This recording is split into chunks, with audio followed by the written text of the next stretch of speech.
Je voudrais dire bonne fête à tous les pères. Et si les pères fêtent, c'est aussi les mamans qui fêtent. C'est pourquoi je dis bonne fête à tout le monde. Alléluia. Amen.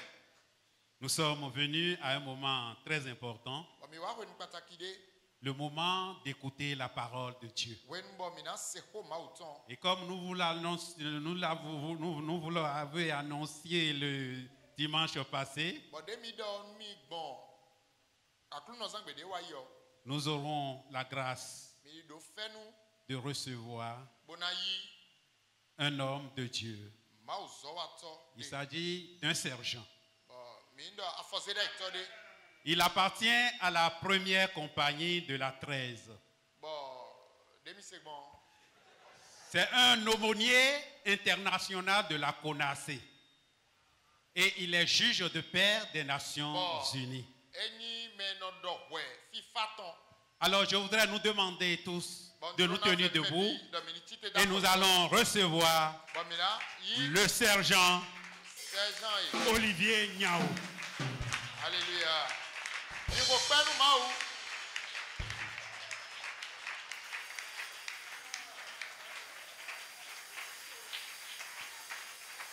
Mon sergent, l'atmosphère est remplie de la présence de Dieu. Et la disposition est parfaite. Les mères ont encadré les pères.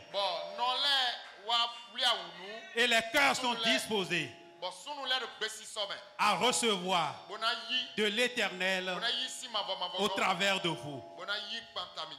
À vos grades, à votre rang et à votre appel, je vous laisse toute la place, mon frère.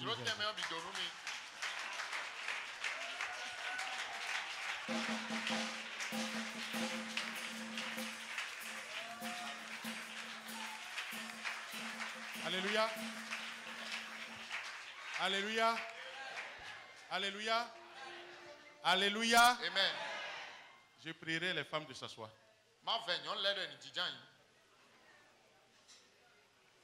Alléluia. Mes respects, mon commandant. Sauf votre respect, en ces lieux, je vous considère comme un père. Et vous allez déférer à mes ordres. Mes respects, sauf respect de votre part, vous êtes considéré comme un père et vous allez déférer à mes ordres.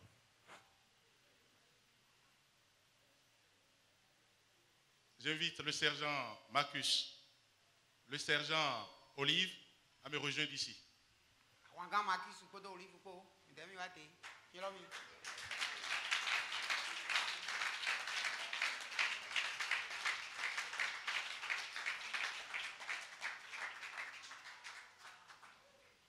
Déférant aux ordres du président, nous allons parler de la part de l'Éternel à la compagnie des pères.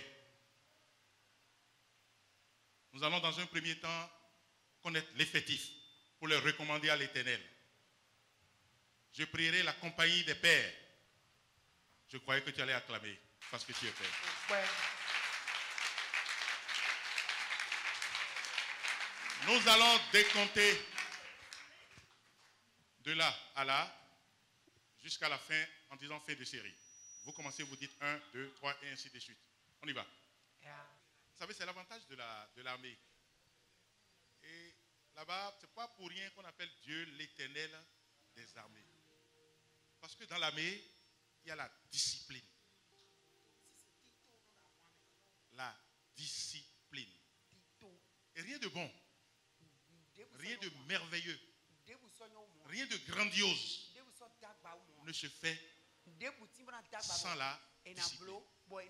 Nous allons apprendre de l'armée. Parce que notre Père, il est l'Éternel des armées. 110, merci. Président, effectif 110.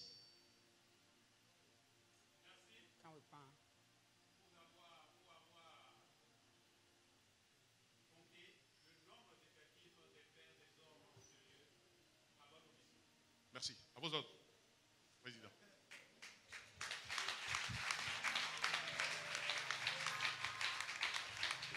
La compagnie des hommes, repos. Vous allez voir comment ces deux seigneurs vont le faire. Garde à vous. Repos. Garde à vous.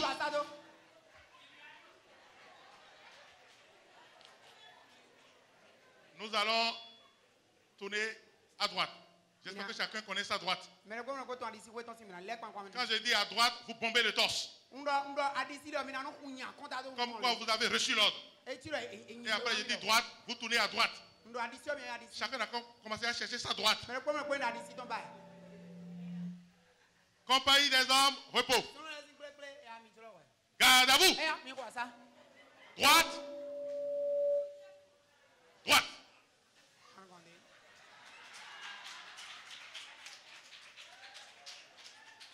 Gauche.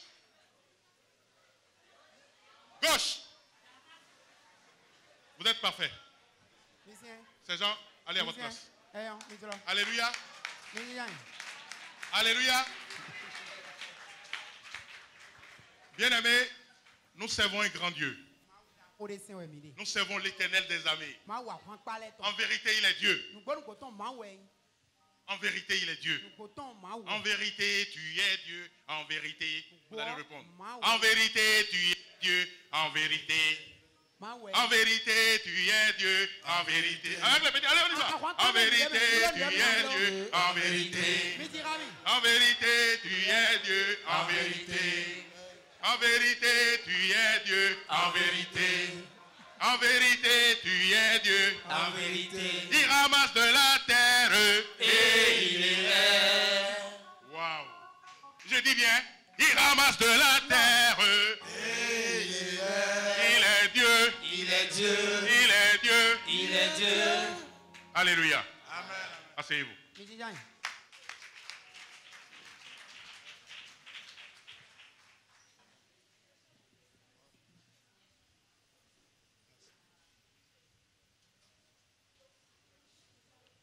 C'est une grâce. C'est déjà 5 000 francs qui m'attendent. J'espère qu'il y en aura d'autres. Le panier est là. 5 000 francs qu'il y a autant de sol fini. On est terminé. Et anyway.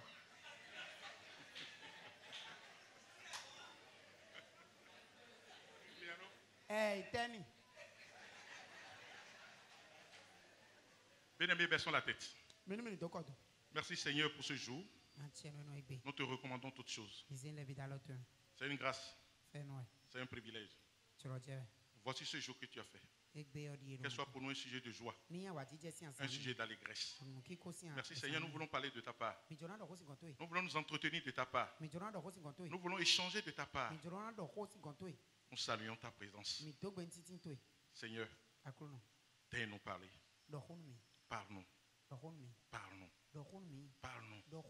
Car nous avons besoin de toi. Ta parole est vie. Ta parole est vie. Ta parole est vérité. Ta parole est amen. Au nom de Jésus, nous avons prié.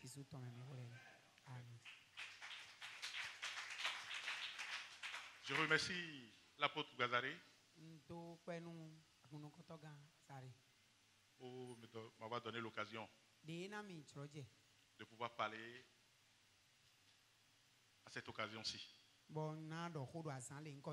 Aussi le président des hommes qui m'a instruit à cet effet. Pendant longtemps, même dans un passé très récent, quand ma chérie achetait des pommes à la maison, je ne mangeais pas. J'avais peur de prendre une pomme chez une femme.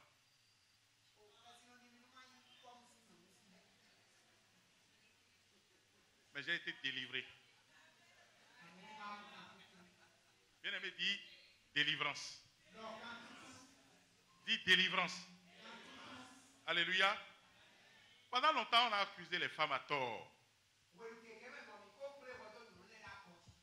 dit que le péché est venu par la femme. Ou bien que c'est la femme qui a pris la pomme. C'est ça, non?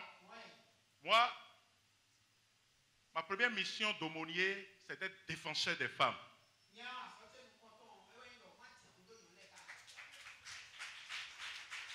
Oui, bien-aimé. Les femmes, c'est des créatures merveilleuses.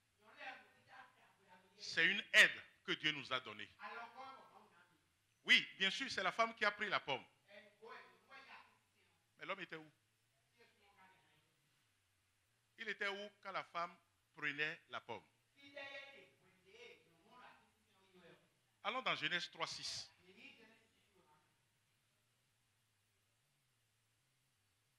Que dit la Bible? Oui. Non, vas-y.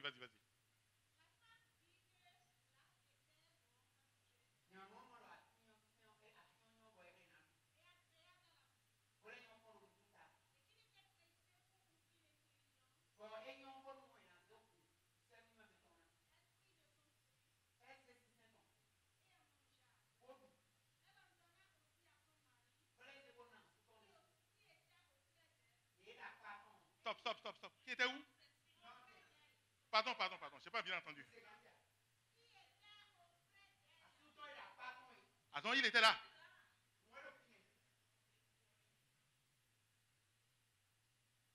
Il était là. Les hommes, vous étiez là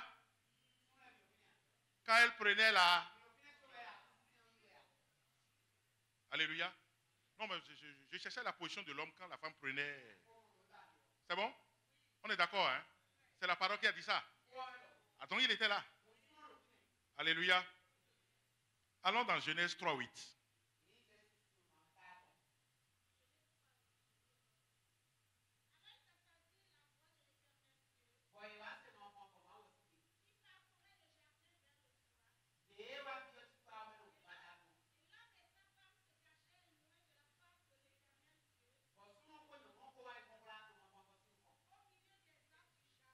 C'est bon. Amen. Vous savez, Dieu a créé l'homme à son image. La première créature de Dieu, c'est l'homme. Dieu a fait confiance. Parce que quand on voit les Saintes Écritures, qu'est-ce qu'on a dit? En fait, Dieu a laissé la femme et l'homme. On a dit qu'il parcourait le jardin vers le soir.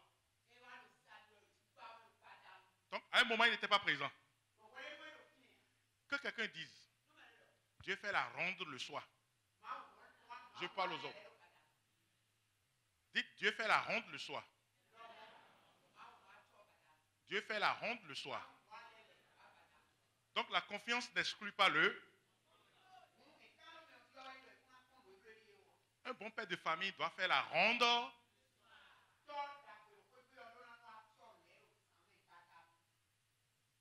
Passer dans les chambres d'air. À quelle heure ils doivent? Est-ce que tout le monde est là? Donc c'est dans cette ronde que Dieu a constaté que Adam et Ève s'étaient cachés. Est-ce qu'on est d'accord?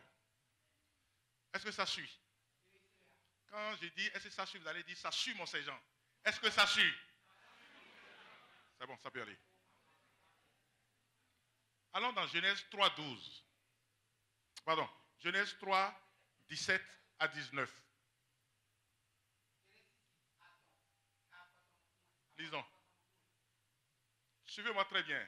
Nous allons quelque part. La voix de ta femme et que tu as mangé de l'arbre au sujet duquel je t'avais donné cet ordre. Tu avais donné l'ordre à qui? L'homme. Tu as donné l'ordre? Oui. Tu n'en mangeras point. Le sol sera maudit à cause de toi. Donc dans le jardin d'Éden, Dieu n'a pas maudit l'homme. Hein? Tu as maudit le... Tu as maudit le sol. Hein? On y va. C'est à force de peine que tu en tireras ta nourriture tous les jours de ta vie. On continue. Il te produira des épines et des ronces. Et tu mangeras de l'herbe des champs. C'est à la sueur de ton visage que tu mangeras du pain. jusqu'à ce que tu retournes dans la terre d'où tu as été pris, car tu es poussière et tu retourneras dans la poussière. Alléluia. Donc, l'homme était auprès de la femme. C'est à lui qu'on avait donné l'ordre. Dieu a maudit le sol. Il a dit que c'est à la sueur de ton visage. C'est pas front, hein? Front c'est petit. Ton visage que tu mangeras. Je veux que les hommes disent à leurs voisins, Joe, il faut que tu travailles. Tu dois travailler. Dis Joe, l'affaire là, il faut qu'on travaille. C'est clair quoi? Dis Joe. Je n'ai pas su protéger un ordre. Dis ça. Je n'ai pas su protéger un ordre divin. Et à cause de moi, le sol a été maudit. Et le Père Céleste a dit, man, tu dois travailler. Tu dois travailler. Et ceci est la sueur de ton visage. Bien-aimé dans le Seigneur, nous y voilà. Le thème de mon message, c'est qu'est-ce qui fait de l'homme un père?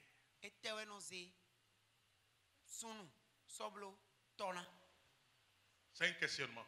Nous sommes partis de la Genèse. Nous avons vu tout ce qui s'est passé. Que l'homme était auprès de la femme. Apparemment, il n'a rien fait. Au contraire, il a mangé aussi. Ou bien, et Dieu a interpellé qui? L'homme. Puis, quand on l'a interpellé, qu'est-ce qu'il a dit? Il dit la femme que tu as mise. Donc Adam était irresponsable.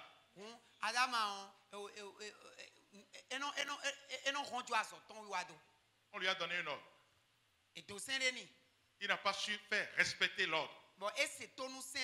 Puis il a été complice. Mais on lui a donné une belle sanction.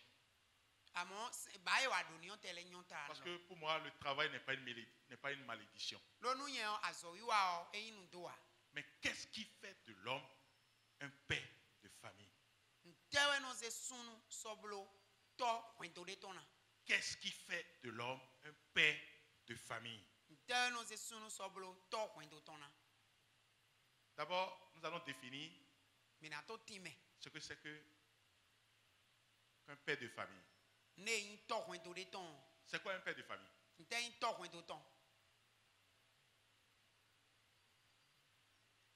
Qui peut répondre à cette question? Je parle aux hommes. J'espère que vous connaissez votre identité. C'est quoi un père de famille? Un violent dans la foi, dans la compréhension, dans la connaissance. Mais dis ce que ça veut dire qu'un père de famille. Vous le faites tous, hein? Je suis le chef. La Bible a dit je suis le chef. Ou bien, vous savez au moins que vous êtes père de famille.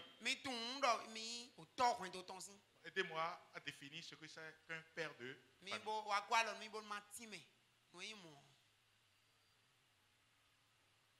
Monsieur le Président, déférant à vos instructions, je demande à la compagnie des hommes de me définir ce que c'est qu'un père de famille.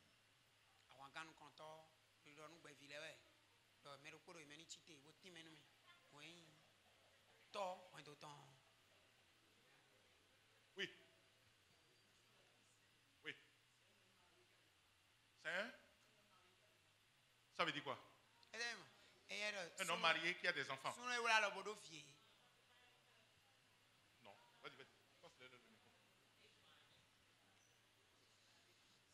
Oui. Donc quand vous posez la semence et que les enfants sont là, vous êtes père de famille. Oui, on y va.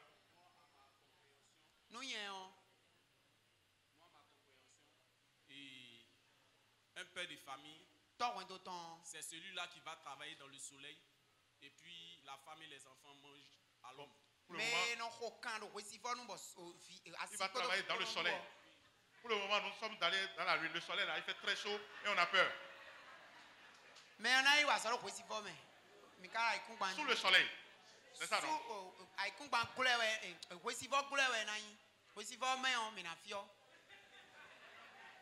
Oui. Oui, allez-y. Oui, donnez le micro. Père de famille. Oui, c'est pas qu'on allait perdre beaucoup de temps sur ça. Hein. Vous incarnez ça, ça doit être... Oui. Père de famille, pour moi, c'est un homme qui assume sa responsabilité envers sa famille.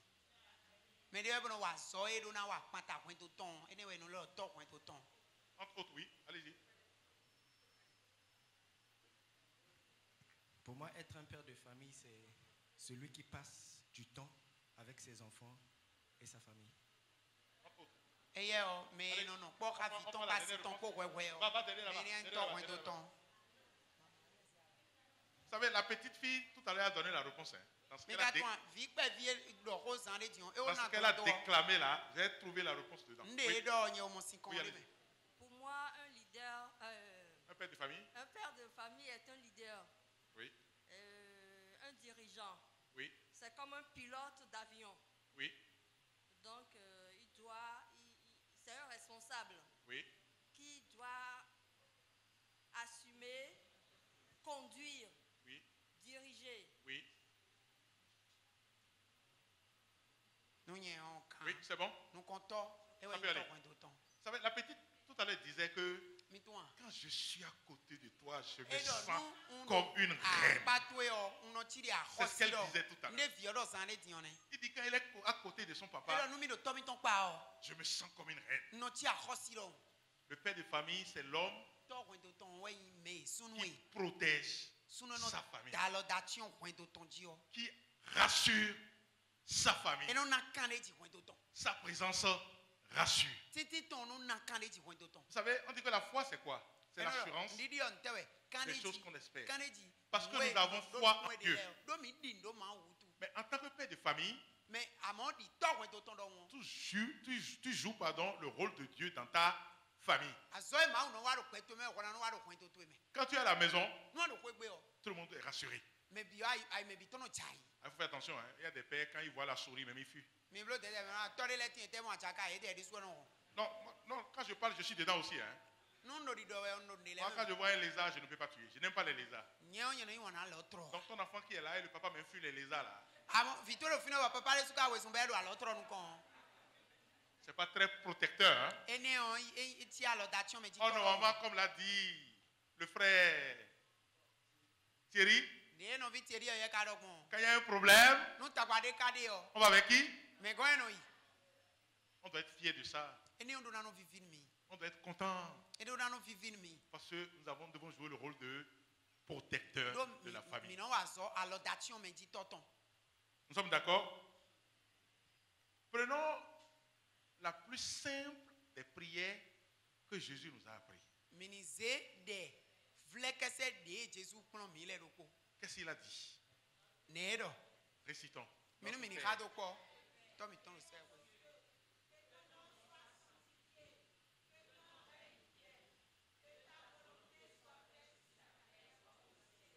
Ça, c'est Dieu. Que ta volonté soit faite. Et nous savons où se trouve la volonté de Dieu. La volonté de Dieu se trouve où? Dans ça. Dans ça. Nous sommes pères. Tu es le chef de la famille. Tu es le père de la famille. Tu dois faire connaître ta volonté. C'est toi qui dois encadrer ta maison. C'est toi qui dois dire comment les choses doivent se passer. C'est toi qui dois faire la ronde le soir. C'est toi qui assures la protection de ta famille. Tu dois protéger ta femme et tu dois protéger tes enfants. Quand la Bible dit l'homme quittera son père et sa mère et s'attachera à une femme et ils formeront une seule chair. Donc en tant que père, quand tu as une femme, Tu quittes ta famille. Ta famille d'origine, je veux dire. Quitter dans le sens où c'est pas très bienséant pour un homme d'aller raconter des problèmes de sa femme dans sa famille.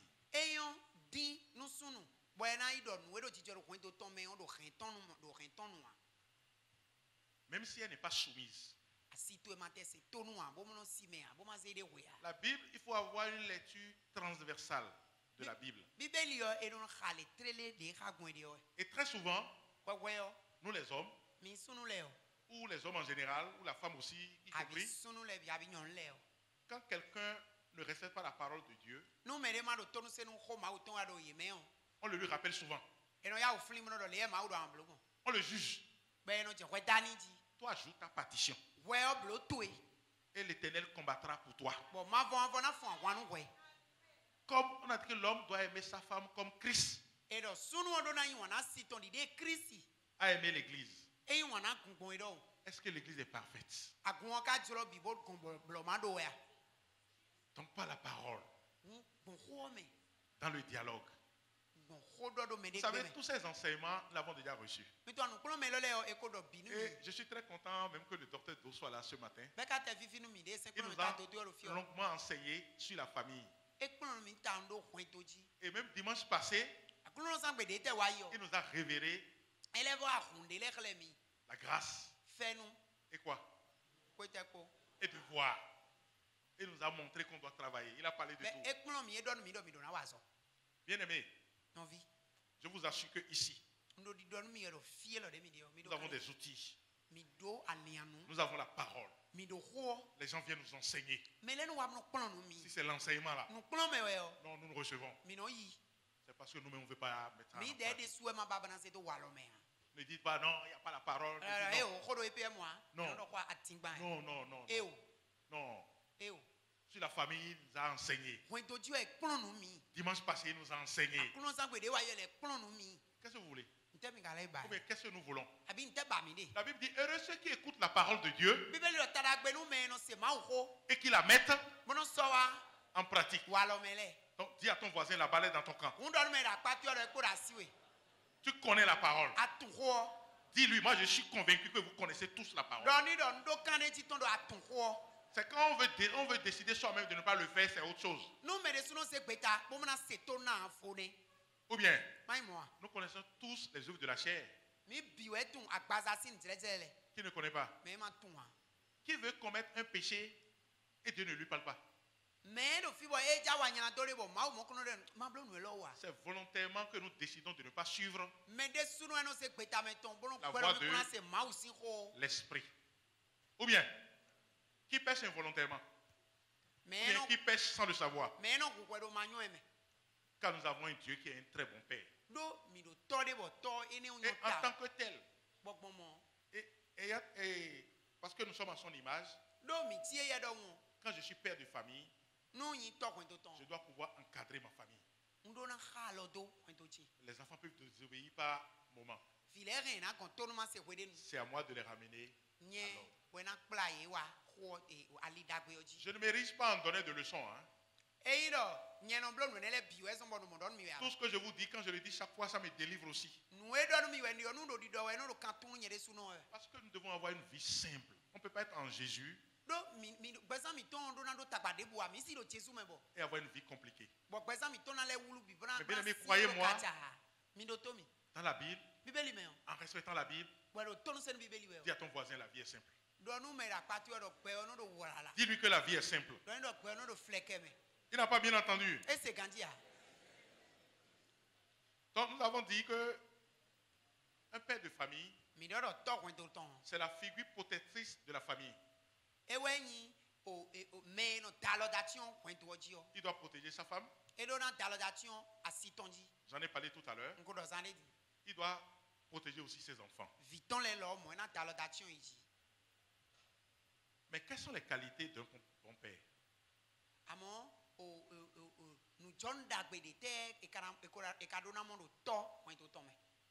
Un papa, c'est un cœur d'enfant dans un corps d'adulte.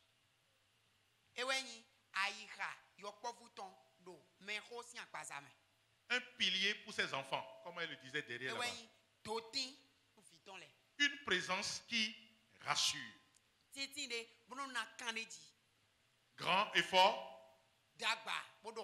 pour pouvoir porter ses enfants sur son dos.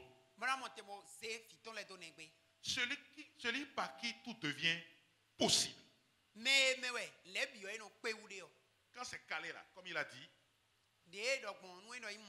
quand la porte refuse de s'ouvrir, quand on ne peut pas changer la bouteille de gaz, quand toi tu viens normalement, tu dois trouver la solution. Mais si tu viens et que c'est pas possible, c'est pas bon. Ah papa, la porte refuse de s'ouvrir. Hein? Mais l'enfant a foi. Non, tu ne diras pas appeler maman. Oui, mais c'est ça. Ah, la bouteille de gaz là, c'est fini. Hein? C'est nous. Nous devons faire ça. Quand tu es là, tu rassures. Est-ce que nous sommes d'accord? Est-ce que ça suit? Non, vous n'avez pas compris. Est-ce que ça suit? Je n'ai pas bien entendu. Est-ce que ça suit?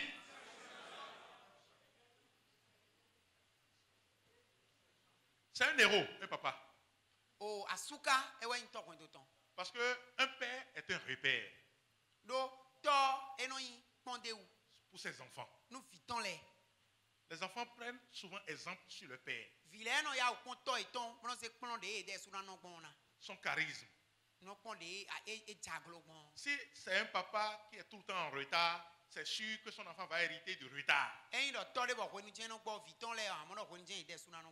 Si le papa est ordonné, l'enfant doit être ordonné.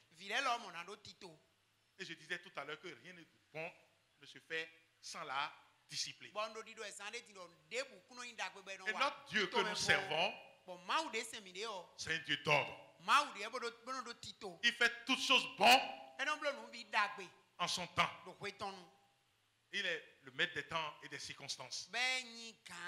Il nous a donné ce pouvoir aussi de nous disposer, de prévoir les choses, d'ordonner les choses dans notre famille.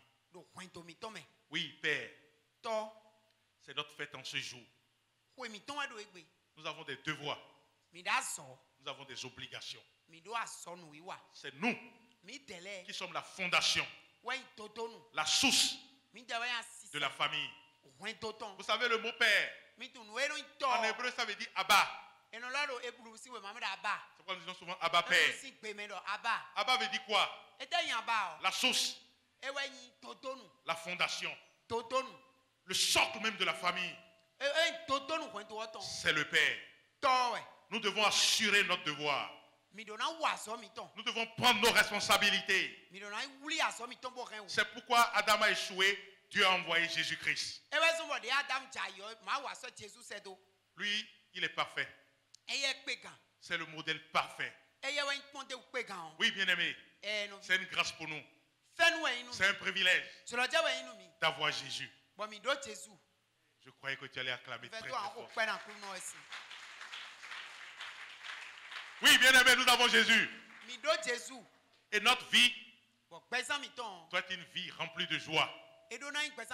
Chaque fois que nous marchons dans ses pas, chaque fois que nous observons sa parole, bien-aimé, sois sûr, tout ce que Dieu fait, c'est pour notre bien.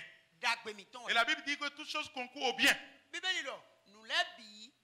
ceux qui aiment Dieu et qui sont appelés selon ses desseins. Mais c'est quoi aimer Dieu? Que celui qui m'aime observe. Donc, nous devons observer la parole de Dieu. Nous devons ériger un ménage. Je ne dirais pas un foyer. Je ne dirais pas un foyer, un ménage où le Seigneur règne. Où la parole de Dieu règne.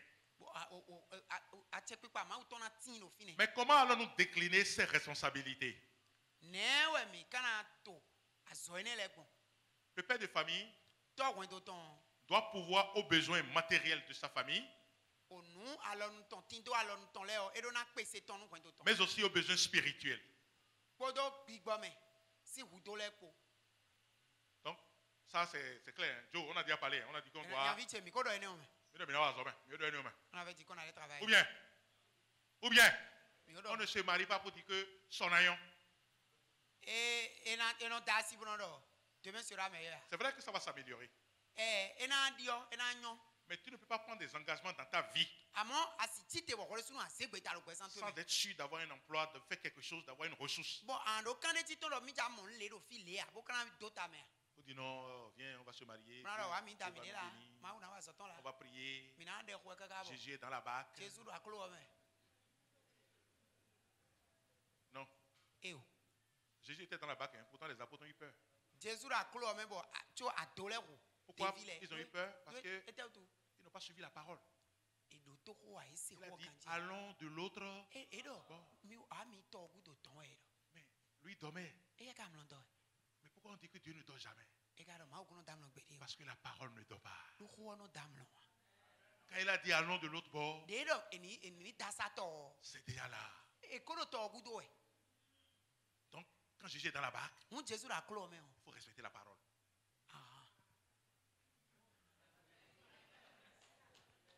Est-ce que c'est clair? Il est dans la barque. Nous avons invité Jésus dans notre ménage. Mais comment cela se fait de façon pratique? Quand on invite quelqu'un chez soi, on s'occupe de cette personne. Ou bien, qui plus est, vous avez la grâce. Parce que bien aimé, le voile a été déchiré. Nous n'avons pas l'occasion d'accéder à Dieu. Il fallait passer par un sacrificateur. Mais il a payé le prix pour nous. Et aujourd'hui, je peux vous dire que vous êtes le temple du Saint-Esprit. Je croyais que tu allais dire Amen. Bien aimé, tu n'es pas n'importe qui. Oui, ne sommes pas n'importe qui. Car vous avez été sauvé à un grand prix. Vous n'êtes peut-être pas le premier choix. Peut-être pas le deuxième choix. Peut-être pas le troisième choix. Mais je peux vous dire que vous êtes le meilleur choix de ce qui peut arriver sur l'humanité. Car nous avons été sauvés par Jésus. Et avec Jésus, il n'y a rien d'impossible en Dieu. Pour peu, nous respections la parole. Oui, bien aimé. Tant que nous n'allons pas mettre en pratique la parole, ça ne marchera pas. Les gens du monde, les autres, je ne vais pas citer des noms. Quand on les dit chaque matin, de monter sur ta moto avant de sortir, il le fait. Et il le fait régulièrement.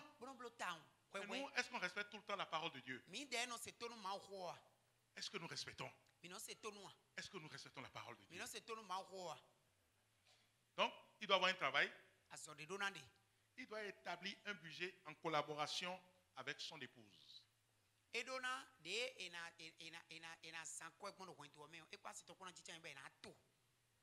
Moi, ma femme ne connaît pas mon salaire. Les femmes là, si tu leur dis ton salaire là, elles vont commencer à faire programme dans ton programme.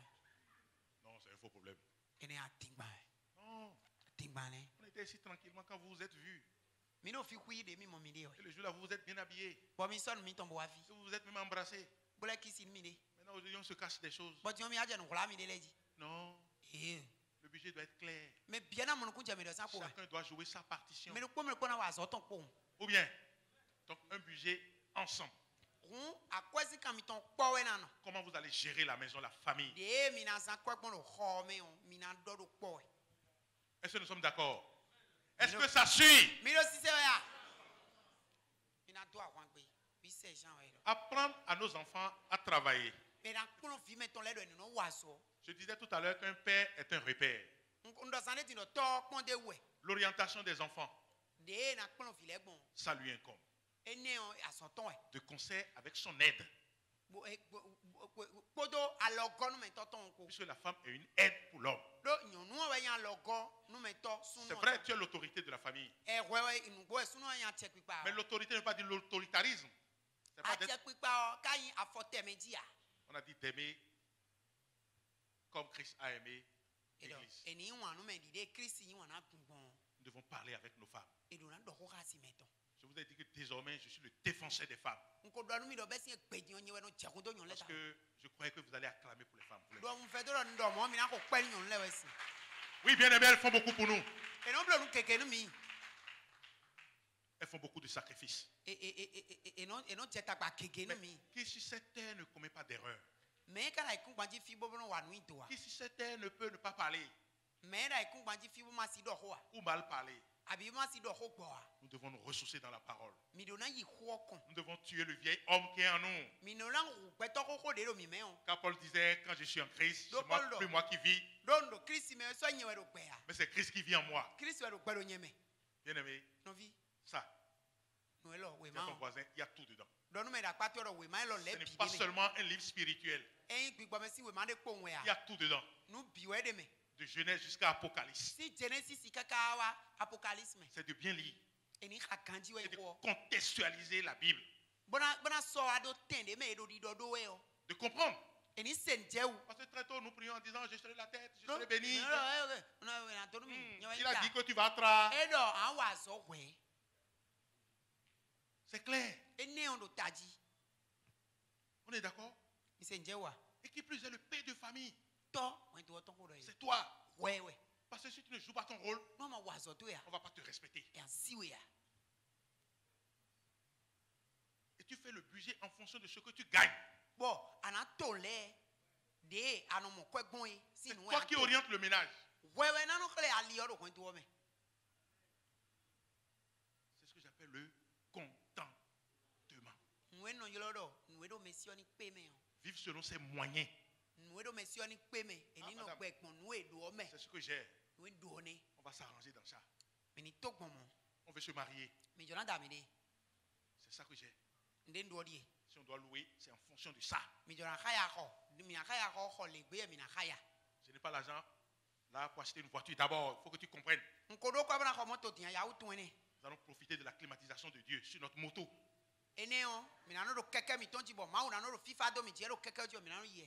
C'est pas agréable de faire un déplacement écologique?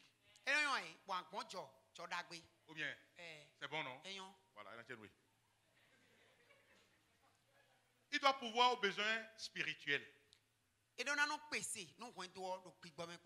Continuons dans notre Père. Notre Père. On était notre Père.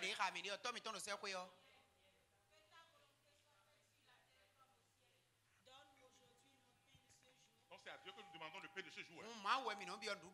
Attends-toi aussi qu'on te demande chaque jour le pain. C'est pour ça que nous devons travailler. Paix de ce jour, pardonne-nous nos offenses comme nous pardonnons aussi. Je viens de le dire. Nous aussi nous sommes des pécheurs. Il peut arriver que des enfants ou notre femme commettent des erreurs. Nous devons pardonner, éduquer, enseigner. Tu dois être le pasteur de ta maison. On y va. Pardonne-nous comme nous pardonnons aussi à ceux qui nous ont offensés. Ne nous soumets pas à la tentation. Voilà. Voilà quelque chose de très important. Ne nous soumets pas à la tentation. Surtout les enfants. Moi je connais des papas. Ils laissent de l'argent partout dans leur maison. Et après ils disent que moi mes enfants sont corrects. Qu'est-ce que tu en sais? Après il ne sait même pas combien il a laissé. Si l'enfant prend la commande, tu sauras. La Bible dit quoi? La confiance n'exclut pas le contrôle. Dieu parcourait le jardin quoi? Le oui, bien aimé. Oui, bien aimé. Toi, tu laisses du yaourt au frigo. Et tu dis aux enfants, ne prenez pas. Vous allez voir. Toi, tu peux résister. Quand tu étais enfant. Et quand tu viens à la maison, l'enfant a pris le yaourt, tu le frappes. Qu'est-ce qu'il aurait fallu faire? C'est de fermer. Tout coup. Fermez votre chambre. Comptez votre sou. Contrôlez les enfants. On a des surprises désagréables.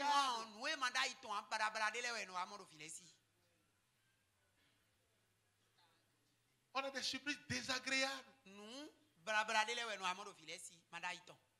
Est-ce que vous connaissez vos enfants? Est-ce qu'on peut connaître quelqu'un sans le contrôler? La confiance n'exclut pas le contrôle. C'est nous. On doit parcourir le soir à la maison. Est-ce que toutes les portes sont... Toi tu viens, tu vas dormir après.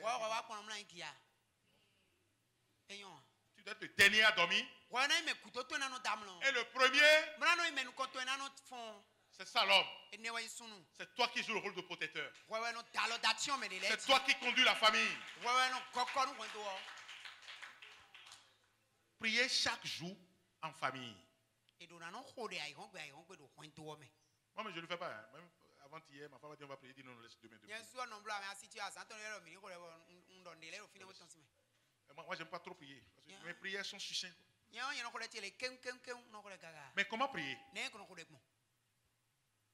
Quand on dit prier en famille, là, lors de cette prière, on doit faire le point de la journée. Chaque enfant doit pouvoir parler par rapport à ce qu'il a fait. Oh, nous sommes trop spirituels. On va citer les psaumes, on va citer si. Mais cite d'abord ce qui est chez toi. Et recommande ça à Dieu. La meilleure des prières, c'est d'être factuel.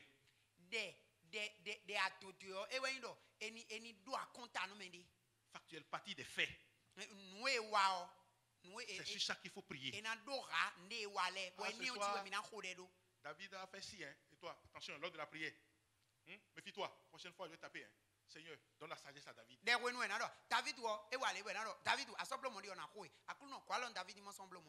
Au courant de rien. On ne fait pas le point. La Bible déclare, nous serons jamais la tête. Au nom de Jésus, tu seras béni. Tu vas réussir à l'examen. Tu as pris ta leçon. Tu n'as pas demandé si la leçon, tu dis tu vas réussir à l'examen. Tu dois faire le point. Il faut être factuel. Et cette prière-là, Dieu exauce ça. Donc les soirs en priant là, c'est le compte rendu de la journée.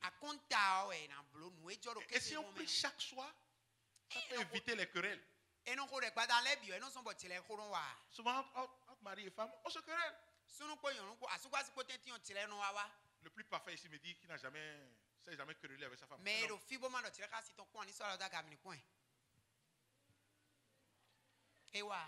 Parce que nous sommes égoïstes. Hein? Quoi?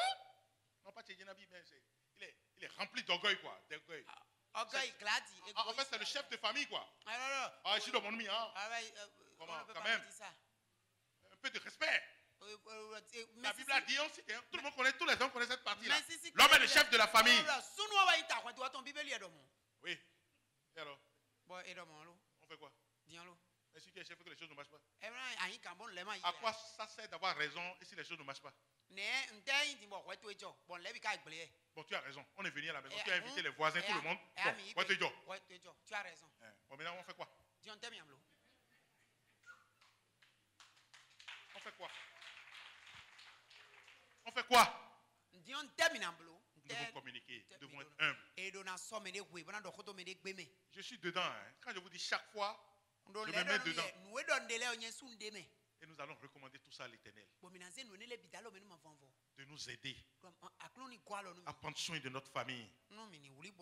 Faire de notre ménage un endroit où le Saint-Esprit peut demeurer avec nous. Dieu est en chacun de nous. Il est omnipotent, il est omniprésent par son esprit. Et avec la présence de l'esprit, si tu mets la parole en pratique, il n'y a pas de raison que cela ne marche. Et quand je dis que ça marche, ce n'est pas que tu vas devenir riche. Hein. Et la Bible n'a jamais dit riches sont ceux qui écoutent la parole et qui mettent ça en pratique. Mais elle a dit quoi? heureux. Cher Père, je vous souhaite d'être heureux. Soyez bénis. Soyez bénis. Et bonne fête. Est-ce que ça suit? Alléluia. Donc, nous allons chanter.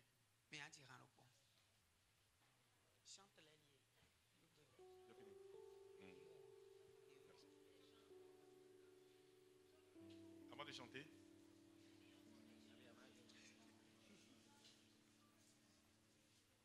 mon président, déférant à vos instructions, nous avons parlé de la part de Dieu à l'Éternel. L'effectif 110, nous le recommandons à l'Éternel. D'ailleurs, nous recommandons toute l'assistance à l'Éternel. Recommandons ça à l'Éternel, il agira. Car nous avons la grâce, nous avons le privilège d'avoir un grand Dieu. Et avec Dieu, nous ferons des exploits. Soyez bénis.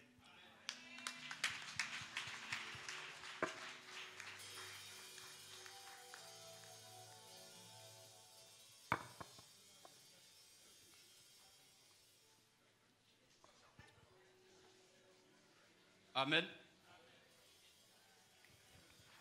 Nous allons prier pour le messager. Tu vas tendre ta main vers lui. Demander à l'Éternel de le remplir davantage, de le bénir, d'élargir sa tente et que sa main soit toujours au-dessus de sa vie. Prie dans le nom de Jésus. Notre Père des cieux, tu parles tantôt du Seigneur, tantôt du monde. Pour le vase que tu as utilisé ce matin, Seigneur, que tu le remplis davantage de ta parole. Oins-le davantage, Seigneur. Bénis le Seigneur et ta façon, Seigneur. Merci, Seigneur, parce que tu l'as fait. Au nom de Jésus, nous avons ainsi prié.